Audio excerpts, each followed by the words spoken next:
Hi, guys, it's Dr. Sadaf, and I would love for you to like and share this podcast and make sure you leave me a review. I'd love those 5 stars. So please, when you send me a review, please make sure to put the 5 stars in and to share the episode with somebody that you know that could really use it. And I would absolutely appreciate it.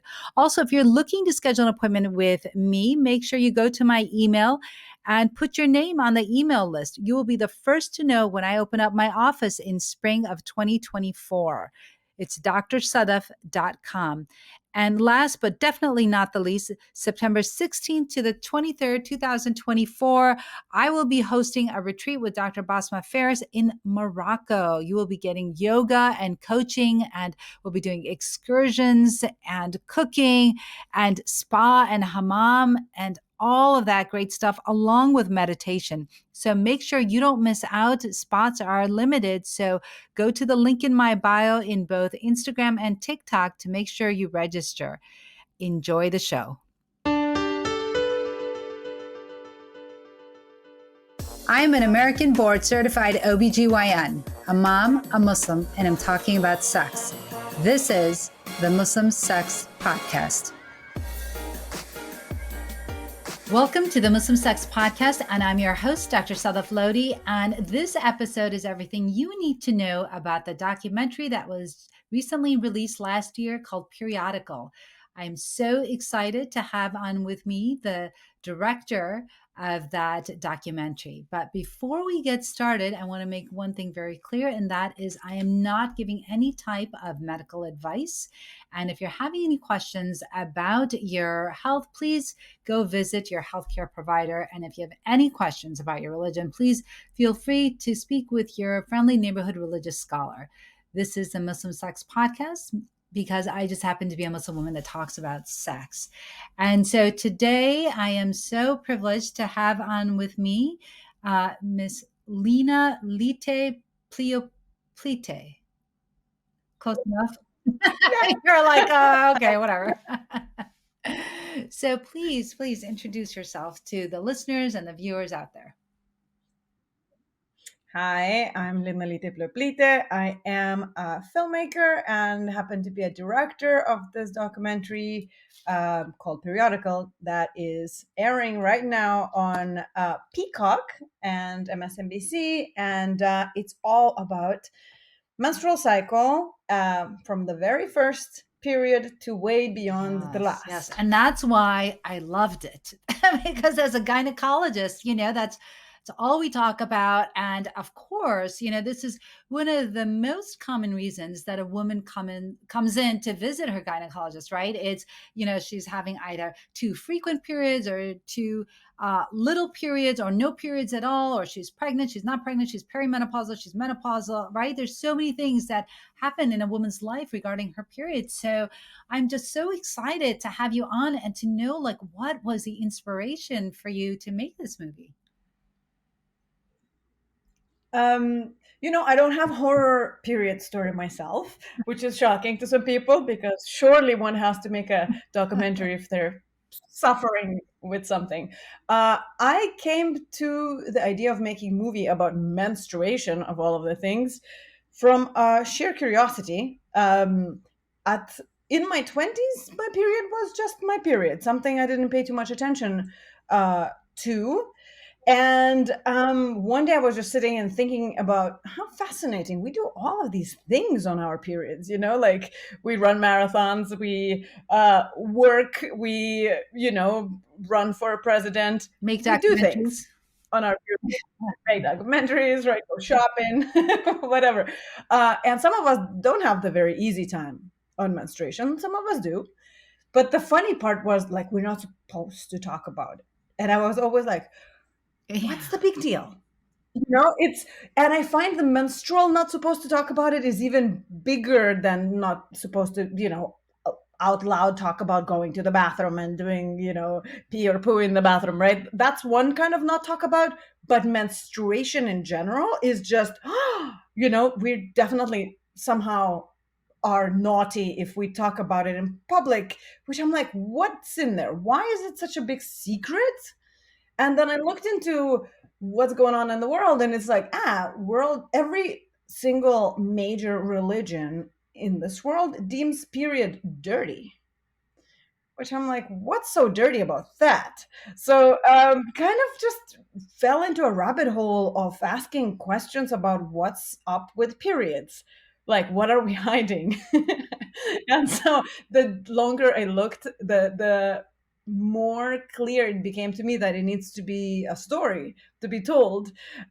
Because, I found a group of activists who were fighting the stigma, who were fighting not talking about it, who were fighting period poverty, who were providing tampons and menstrual supplies to people who could not afford it. So then I was like, oh, there's a whole movement of menstruation happening in the United States right now.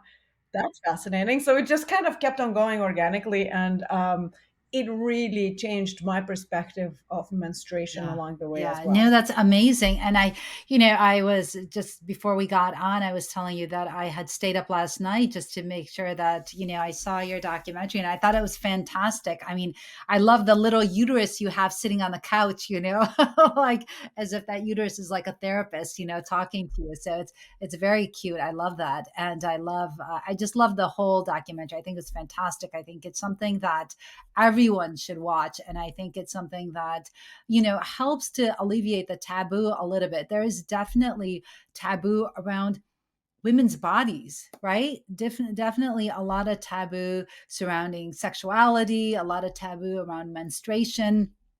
And the fact that our lawmakers think that they can regulate women's bodies, right? They can tell us which states are allowed to have abortions, which states are not. I mean, our sex education, I did a whole talk on that. And really, our sex education that we have currently in the United States is really based on just, it depends on if you have more Democrats or Republicans in your state as to what is being taught in your state. And even more granular than that, it's, where do you live? Even in your, board of directors for your school, right? That's going to depend on what you're taught. Are you taught abstinence? Are you taught fear, like, fear of pregnancy, fear of getting some type of disease? What things are you being taught? So that it's just crazy how everything is regulated and really political. And I'd love to hear what you thought when you were filming it. Did you find similar things?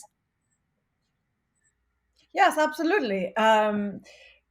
Your education and your understanding about your sex depends on the zip code, Absolutely. Absolutely. 100%. which is quite fascinating and quite shocking, to be honest.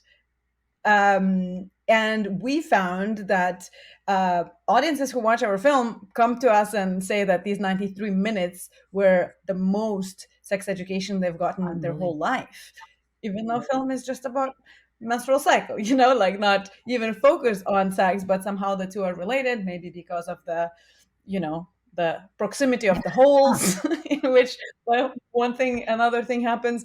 Yeah, it's a funky issue. I feel like it's a funky issue, and I'm honestly tired that governments somehow decide on, whether our menstrual products should be taxed. Yeah, and what to do with our bodies. Sure. So I believe that culture and media do play a role in the critical mass, right? So if we have a taboo, then if things are hush hush, then if they're decided by the lawmakers, and let's remember most of the Yeah. lawmakers are men, um, and majority of them never had a chance to learn about what menstruation is like.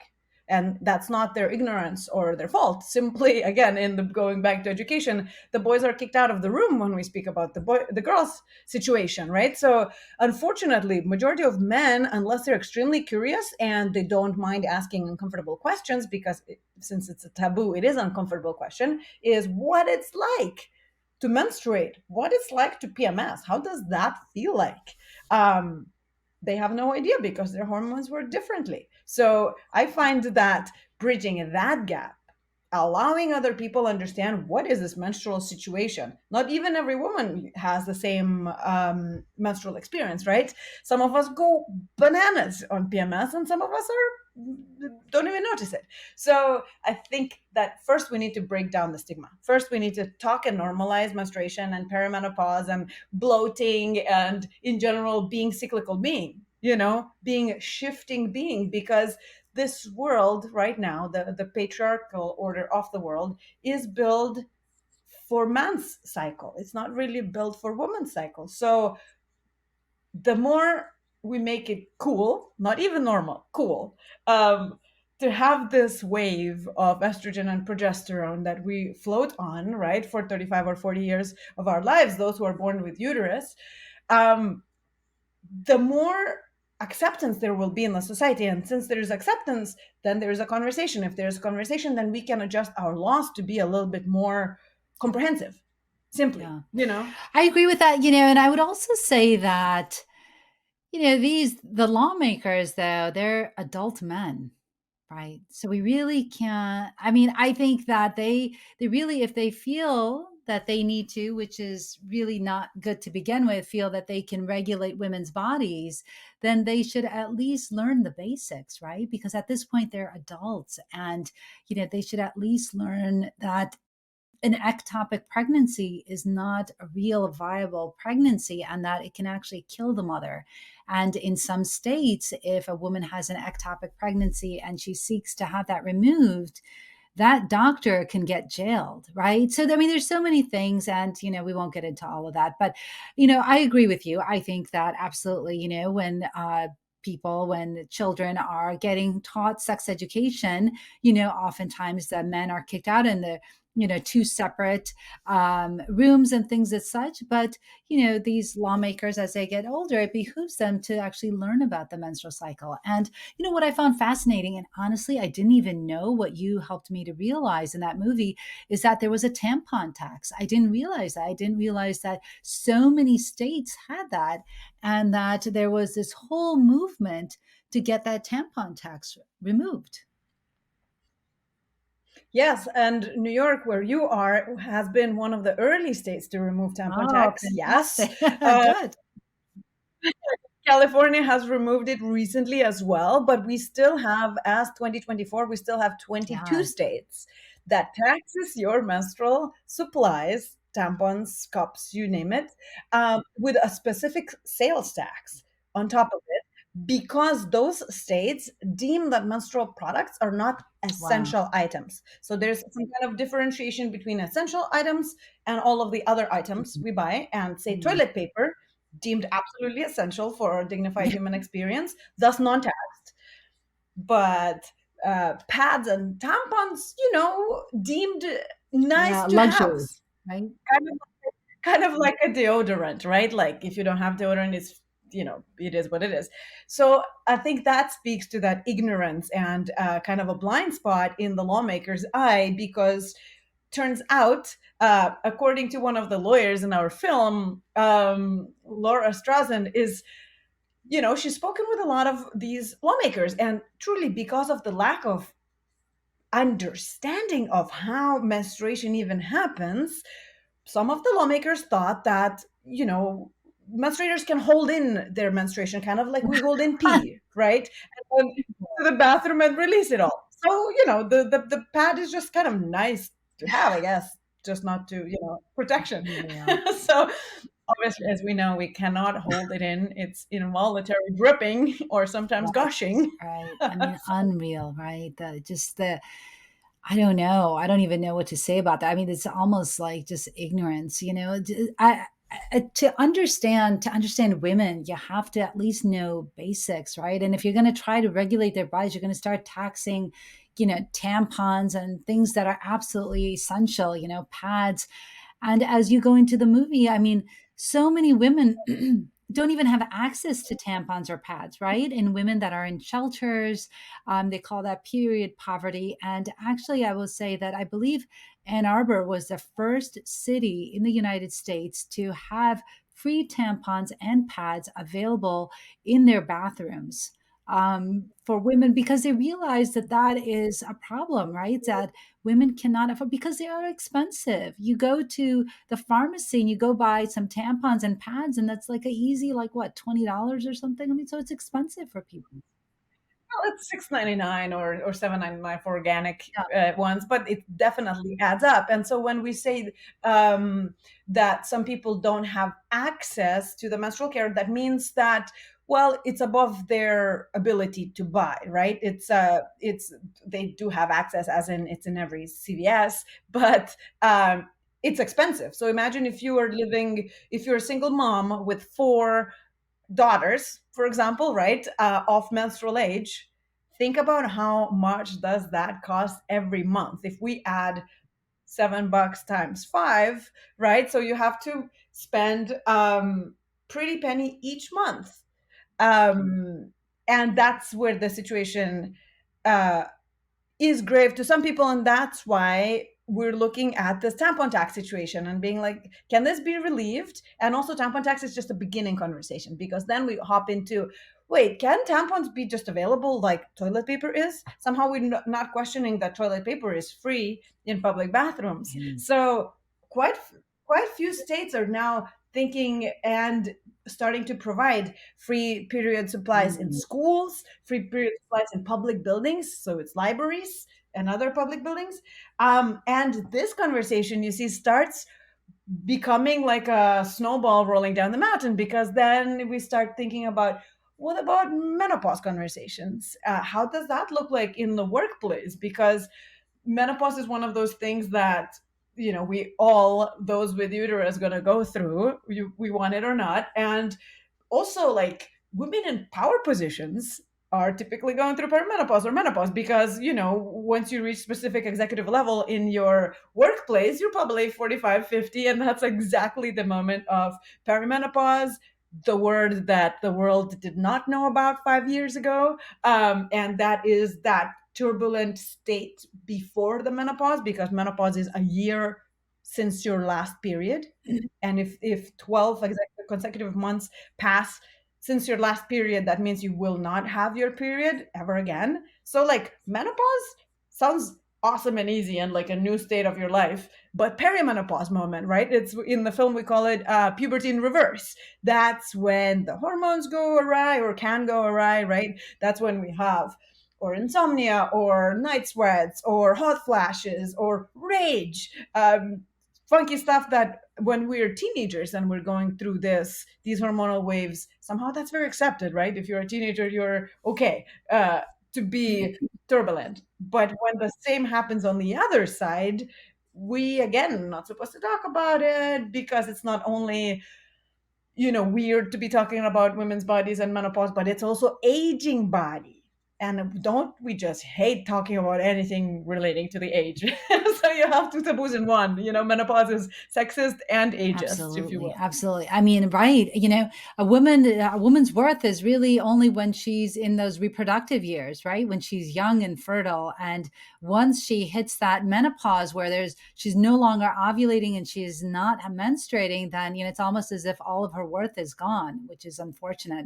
And I think that also, I mean, there's so much to that, what you were just talking about. And, I'll tell you that part of it also has to do with the WHI study that came out in 2002 that said, hormones are bad, and, we shouldn't give women any hormones. And then, women started to have these osteoporotic fractures, and they said, oh, hormones causes breast cancer, and then we find out it doesn't. And but what that study did is it stopped hormone therapy for women. And a whole generation of physicians, including myself, didn't learn how to prescribe estrogen and progesterone for women in menopause. We didn't know how to treat them, right? And so now all of a sudden they're in this phase of life, and so many practitioners don't know how to treat them and how to help them. I mean, that's really a huge disservice to women. And now it's almost like you have to go. So now I'm a menopause society certified practitioner, where, I've taken the exam and know how to treat women. But, there's so many of us that were not trained. And that only leads to the problem of creating more taboos, which you allude to in your documentary. Yeah, it's fascinating to me in general, the taboo sense. So I'm curious about modern Yeah. Muslim women. How are they seeing their cycle? Like, what are you hearing in your perspective? I'm There's just curious actually to a hear. woman that connected with me on LinkedIn, and she was trying to provide information similar to what you did with your movie, right? Your movie was kind of advocating and telling people about what a period is, what a normal cycle is, that this is all normal, this happens, and how different cultures see it. And so she was doing something similar where she was doing like more of a grassroots campaign where she was teaching women in the villages, and then she would teach one woman.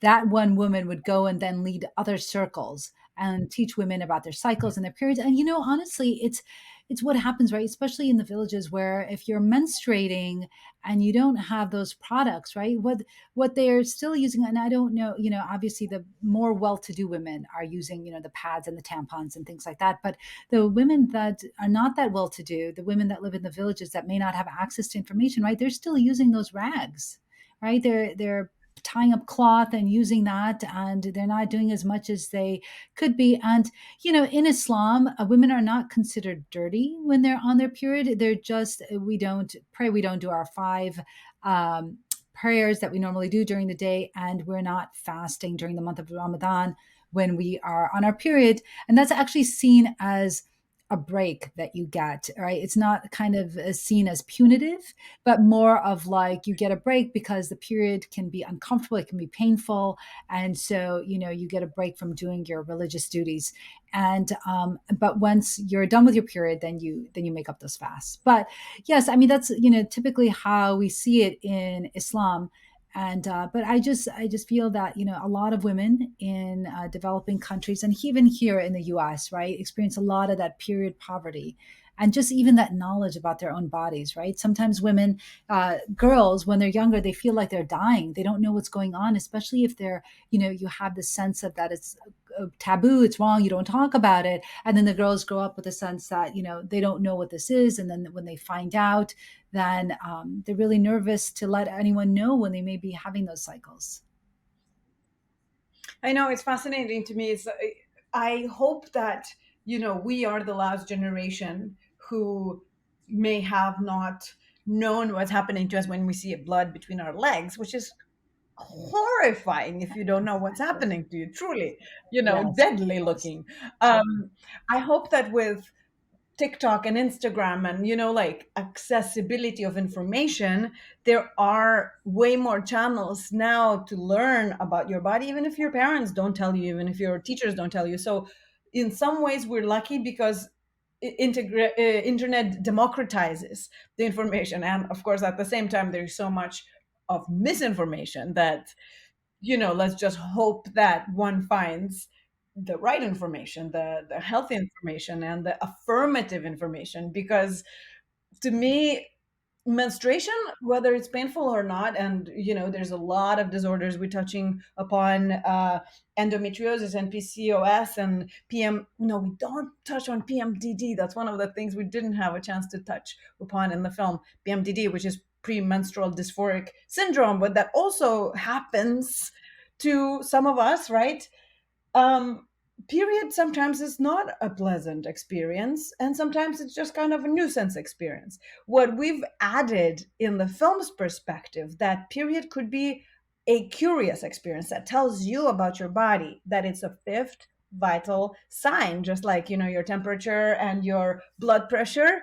To have a period or not to have a period, and how is your period, is a very telltale sign of your health or the lack of, right? Which is actually a massive conversation, because then we hop into the sports, and especially into the professional sports, where in within Olympic athletes and whatnot, not having your period, having lost your period because you trained so hard, was kind of like, okay, one less thing to worry about. And now we're seeing a trend in which, like, can I train and be so good to my body that I don't lose my period, right? Can I eat specific foods aligned with my different states of my menstrual cycle? Yes, you can, and yes, you should. And we go through that in our film. So all of a sudden you're like, wait, I'm biohacking my body. I'm optimizing my body for me. And all of a sudden you're like, I'm a creative person. I'm a filmmaker. I'm obsessed with how can I be more creative and productive in my life. And tracking my period and riding my cycle is one of those massive things that makes me the most optimized for me. Meaning, when I just finished my menstruation, I have 2 weeks of follicular and ovulation, in which this is my executive weeks. This is where I have to go meet new people, go hang out with producers, email all kinds of people, set up pitching, set up calls, set up super active things that I need to do for my career and for myself, right? Go on all of the dates possible, go to all of the parties you're invited to. Like, this is the outer time, right? Executive time. And then once my ovulation happens, I train myself to listen, so I feel literally when my ovulation happens. And I think everyone can, with a subtle listening tools and paying attention to your secretions.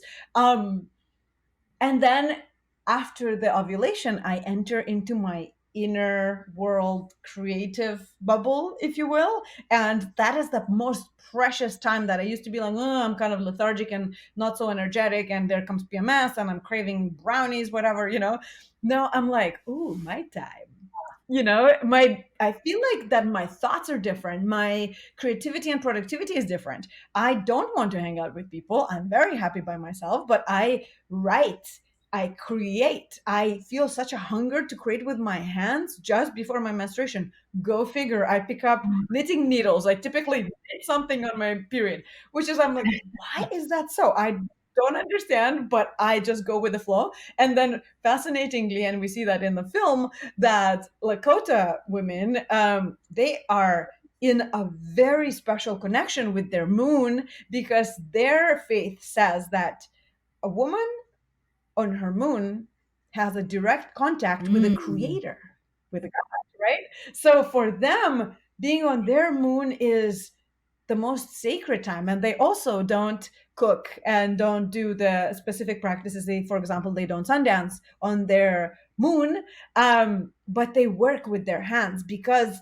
to create something on your moon and then gift it to another person charges it with that energy when you're in direct contact with the creator. And they even say you have to watch what you're thinking, because your mind is direct Wow. prayer for the creator, right? So when you're on your moon, when you're on your menstruation, this is the most special time. Pay attention. You're literally whispering into the God's ear for all throughout of your menstruation. So think about how many times you're like, I just need a Tylenol. I'm grumpy, like my stomach's bloated and massive, and like, can this just go away?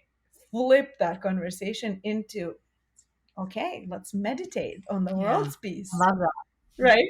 And now you see why, the red tent, the idea of the red tent, and it's kind of gaining popularity again, women coming together to bleed together. You can see how understanding that you're closer to creator when you're on your moon and the red tent are go hand in hand, right? Why don't we sit together and meditate together for the world's peace? It's just, to me, it's like automatic, one on one. So we go from the taboo, don't talk about it, everybody who's bleeding just going through their own misery, to the other side of the spectrum, in which the bleeding comes together, and we sit together in this kind of a meditative I ecstasy love for a it. few I days. love it. Yeah. Yeah. No, I love that. The women coming together. I think that there's so much in like communal support and knowing that you're not all alone, right? And I also love the idea of riding the wave, riding the your different cycles and what you're when you're most productive and you're maybe you need some more time off and maybe you're a little bit slower then, but that's when you're the most creative. Those are things that you really don't think about, you don't learn. And I think that that is a great way to flip that narrative so that people actually look forward to and really like embrace their cycle. And I think that, what you did in that movie was fantastic, in that documentary, because I think that that really helps to change the narrative. And I agree. I think that so many women, me included, will dread when I'm on my period and be like, oh God, what a headache. And this really just flips it around to make it such a positive experience, and really to know how to nourish and really self-care, and how to take care of yourself as you go through the different cycles of your luteal phase, your follicular phase, your ovulation, your luteal phase, and then when you're going through the menstruation. I think that that's, absolutely fantastic. And it's so important for women to embrace that positive mindset, right, when it comes to their period. And typically, I think it takes one or two things. One is tracking of your cycle, right? Because in the film, we're really drilling in your cycle is not those days, it's a Yes. whole month and it repeats again. It's a whole month and it repeats again. It's a wave. So number one is to track it, because it's not that your PMS comes every 27th. you know like, it's not so clear, and sometimes it, but once you track it, and after 3 or so months of tracking, you can do any kind of tracking app, or I've done it manually for years and years, where you literally just observe, how am I feeling, what's my energy, what am I craving, how's my skin, what's my secretion sometimes, right? And am I bloated, or am I like, what's going on with my bowels? When you're observing this, suddenly you start seeing trends, and that's your unique trends. Some menstruators bleed every 21 days, some menstruators bleed every 35 days, everything's normal within that range.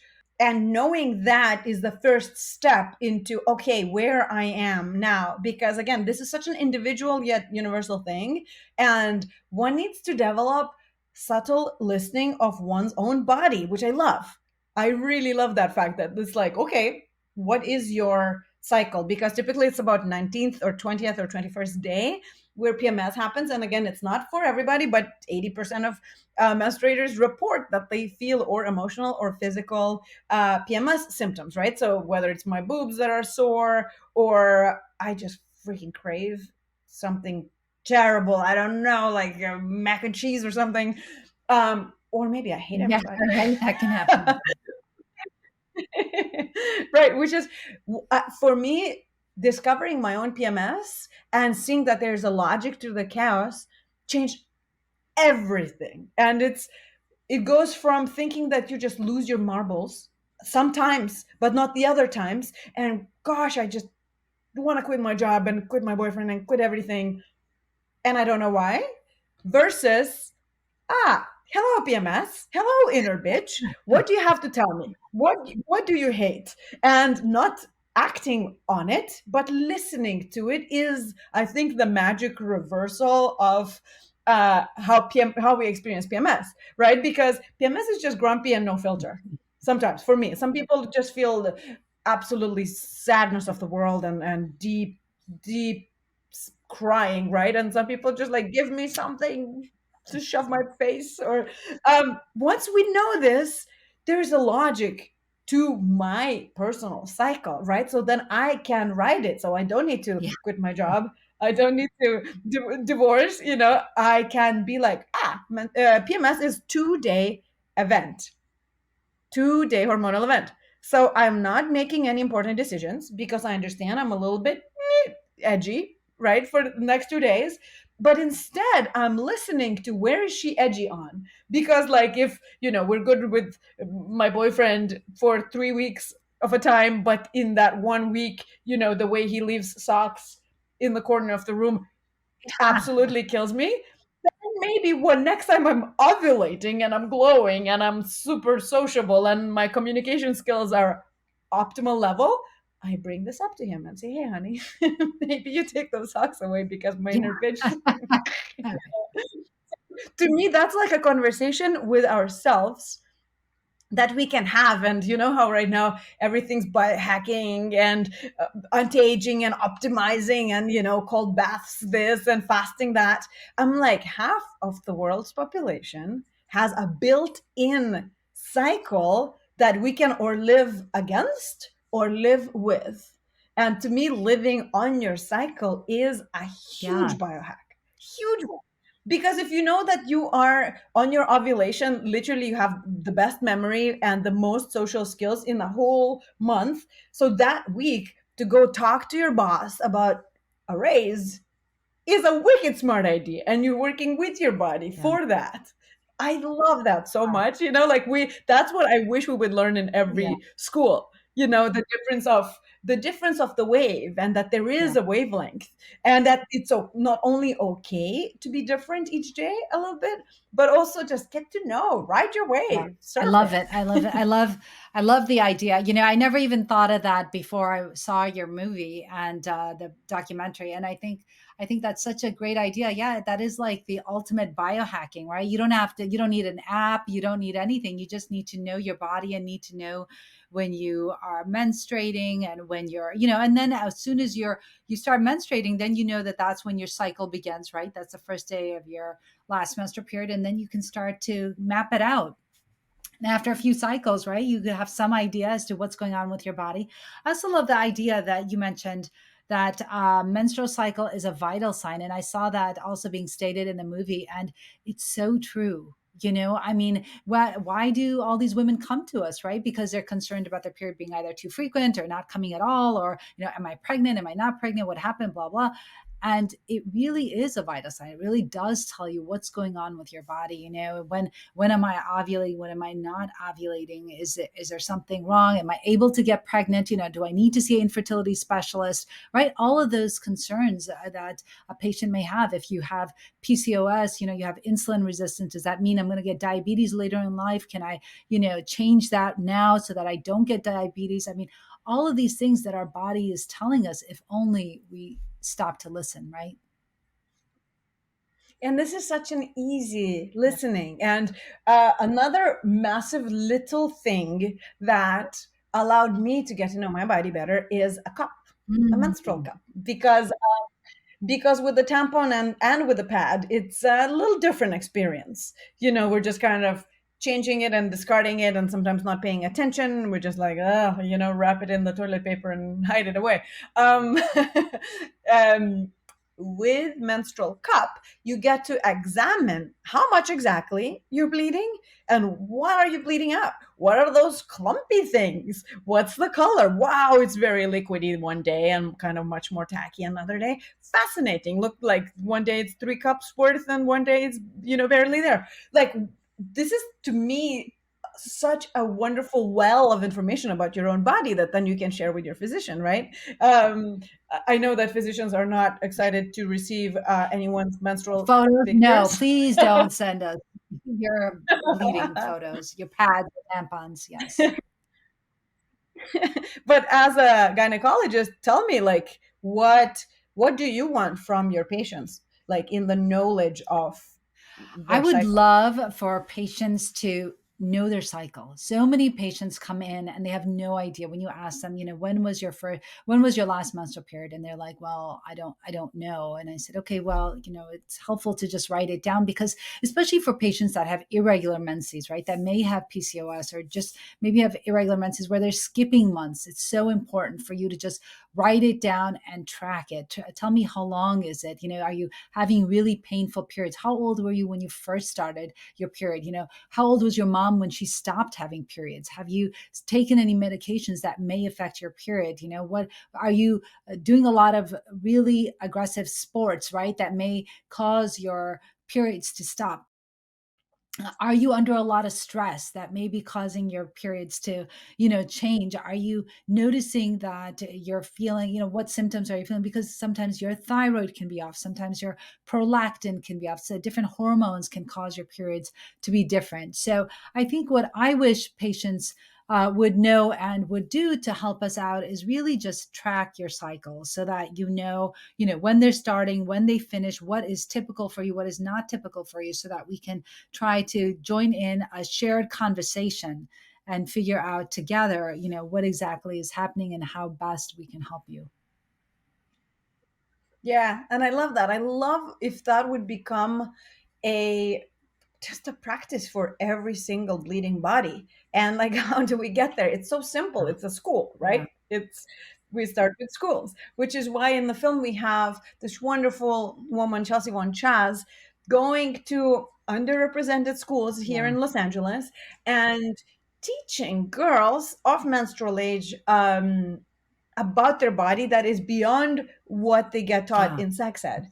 Right. So it's like, I'm like, how can we clone Chelsea for every state? Amazing. Yeah. Because what she is revolutionary, revolutionary. Just saying, listen to your body, or this is the colors of blood. All of this is normal. This is what it means. Things that for some reason we Yeah. don't get. And I think it would be crucial, which is why starting Yes. young, starting at the menstrual age, right? Not at 35, to understand the body and the cycle, I think is the winning Absolutely. situation. So we've been showing the film in Ooh, high schools, for nice. teachers, colleges are coming I up. love it. Like, it's the most fascinating thing. We've shown it to the audiences of teenagers, and the questions that the audiences have after are so wonderful. And I've seen so many boys' faces light up with, oh my gosh, I had no idea. One boy came to me after the screening and said, oh, this menopause thing, my mom's going through it. And I was like, yes, Yeah. love your mom, appreciate your mom, give your I mom slack, yeah, I you think know. that also, what this movie does, not only does it normalize that conversation, but it shows the appreciation for a woman's body, right? And all the things that she does. And I love how you state it's like magical. It is magical, right? What happens, how you're in sync with your body and how you can really optimize your body, but just really appreciating what it goes through, what it does, and all the different changes and all the different phases of our lives.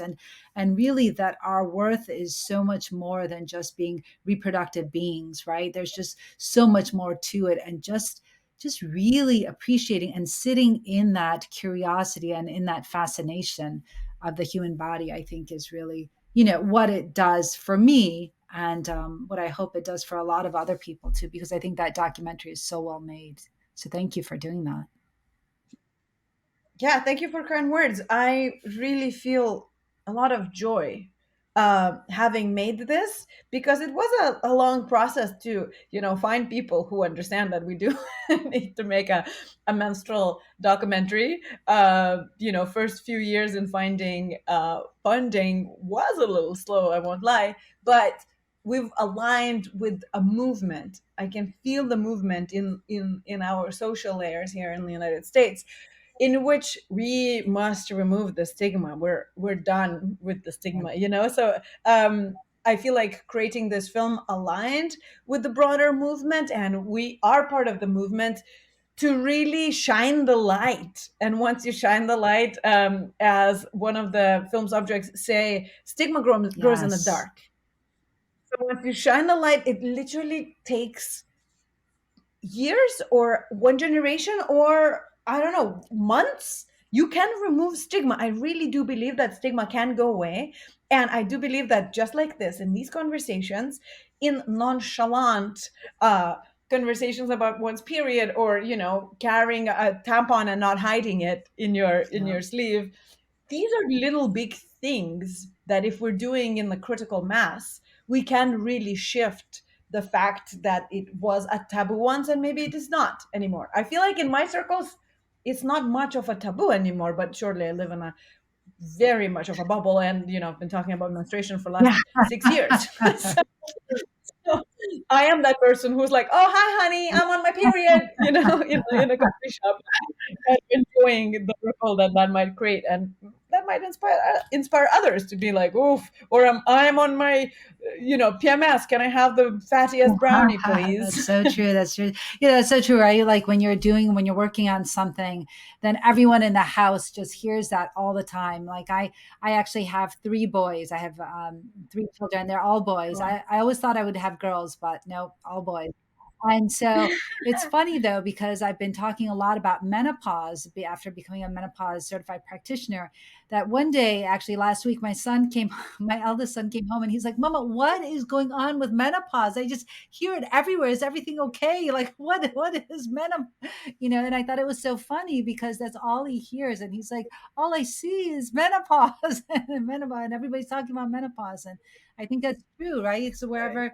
whatever environment you're surrounded in, that's kind of what you're going to be hearing. And that's, it's kind of like your bubble. But I think it's fantastic. I love the movement that you are part of. I think it's so important. And as a gynecologist, I really applaud this documentary. I think it's fantastic. I love the fact that you normalize bleeding as just what it is, right? It's just bleeding, and that's what we do. And it's really just, it is a vital sign. It tells us that our bodies are okay and they're doing what they're supposed to do. And if they're not, then you go and you talk to somebody and you get the help that you need. So I love the conversation that you're a part of. And I hope that there are more documentaries that you make that normalize topics such as, I know you started a little bit with menopause toward the end, but, I'd love to see more. So can't wait for the next documentary Mm, for you. it is such a hot topic, menopause, and I love that it is a hot topic. And I think if there's a wave happening right now, it's a menopause wave, 100%. Because I was like, look, Oprah started talking about her menopause experience. It's literally every woman who is in the limelight, the most celebrated actors and TV show hosts. They are, if they're in their prime, like really prime, then they probably are or have gone through perimenopause and menopause. And again, for us knowing that everyone's going to go through it, for us talking to our moms about it, because typically you will have menopause in a similar way, the way she had it. um, that's what normalizes conversations. That's what also bridges the conversations, which is interesting. My mom's had her menopause in Soviet Union. In Soviet Union, there was no conversation. She said, my blood just stopped one day. There was no, like, in the US, I feel like we like to be on the anxious side, on the paranoid side, so it's like over 200 symptoms, you don't know which one's going to happen to you, but no, nothing might happen to you either. You can just stop your period Yeah. and that's it, right, for the rest of your life. That can happen too. But I think right now we have a lot of anxiety about it, and again, like, should I take hormones or not? Will I lose my youthful looks very quickly because my estrogen's dipping down? Like, I feel like there's so much fear around perimenopause and menopause. So with the film, I wanted to also kind of not only normalize it, but also Yeah. celebrate Yeah. it in a way that I haven't seen it celebrated. To be like, oh, this is your powerful years, Yeah. actually. Like, we've interviewed some absolutely amazing menopause activists who are like, oh, what's available on the spiritual psychic level for you when you menstruate doesn't even compare to what you open up yourself to when you enter this initiation, this rite of passage that is Yeah. menopause. I mean, Amisade Scott is speaking about this as your power years in our film. Like, this is where you really become Yeah. a matriarch, Yeah. if you will.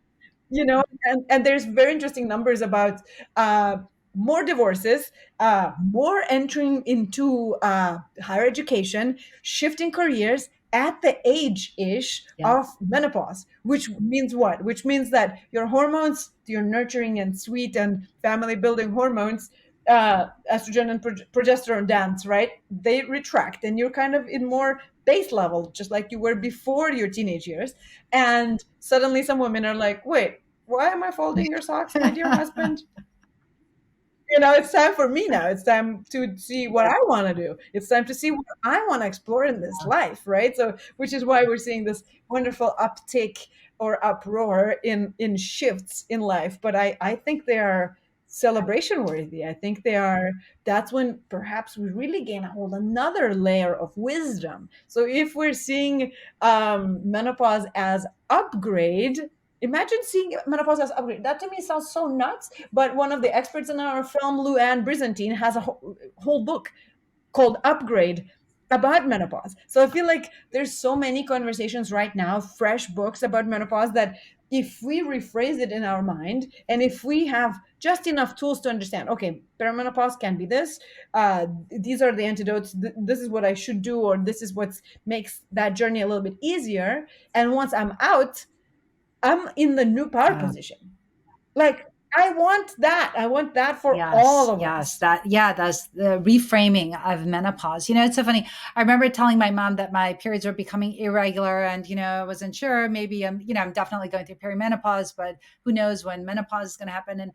And I was asking her when she went through menopause, and she said she didn't remember. And she said, "Oh, I'm so happy for you, to go through it." She's like, "Oh, you don't need to deal with that anymore." Like the periods, like she herself felt like it was like a nuisance, and she was so liberated when she no longer had periods. So interesting, right? How different people view menopause, and some people think it's like, oh, it's like the end, right? And other people are thinking of it as a new beginning, as a rebirth, almost, right? Oh, I love that so much. One thing we did not find in the film that I'm absolutely hungry to would love to make a short film about. So if anyone knows this, there are some women who throw themselves menopause Yes. parties. um I know that in Latin countries, in Texas and Mexico, there is a celebration that is like a reverse Ah, quinceañera, yes, which is for yeah. 15-year-olds. They flip it to make it for Ooh, 51-year-olds, and it's full shebang with mariachis, with a big band, with a huge celebration of song and music and joy, to announce that here I am, the yeah, matriarch now.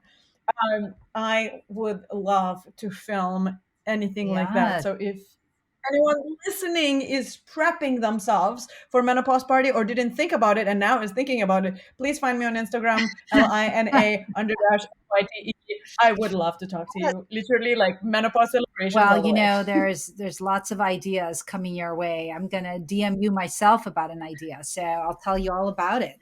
But yeah, well, I am so excited, and I really encourage everyone, all the viewers out there, and I just want you to know that this podcast is global. I have over 55 countries downloading it. I have over 72,000 downloads, and so now more people will hear about your movie, and I'd love for everyone that listens to this podcast to go and absolutely rent the movie, if not buy it, and take a watch and just watch how menstruation is celebrated and how important it is, but just to change our whole perspective on it and to really just celebrate that part of our lives. Yes, go periodical, That's go right. That's right. So periods. somebody, and I think you mentioned it a little bit before, but if for somebody, people listening that may want to get in touch with you, you said they can DM you on Instagram. And how else can they get in touch with you?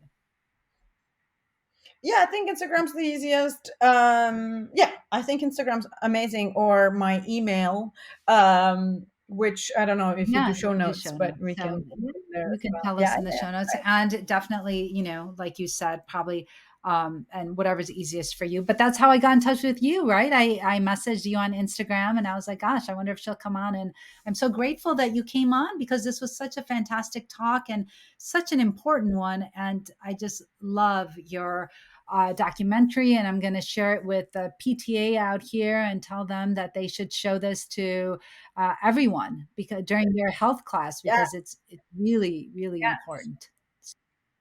That's exactly what the big hope for it is, to be an educational tool. So the more schools, the more teachers, the more physicians see it, the better. So thank you so much for Yeah, spreading the word. absolutely, absolutely. And thank you for your time, and thank you for coming on, and I loved having you on. So any other pearls of wisdom that you want to tell people before we sign off today? I think just that. Let's remember that we're all cyclical beings, women and men, and everyone in between those two binaries. We're all on a cycle. So just to get to know a cycle is your birthright. So Right, do it. absolutely, absolutely. And so, well, we are done here, and it's been real and really intimate. And until next time, this is the Muslim Sex Podcast. So, thank you for listening to the podcast, and make sure you leave us a review, share and like the podcast, And if you leave me a review, I'd love to shout you out on social media. So be sure that you share it with all your friends. And thanks for listening.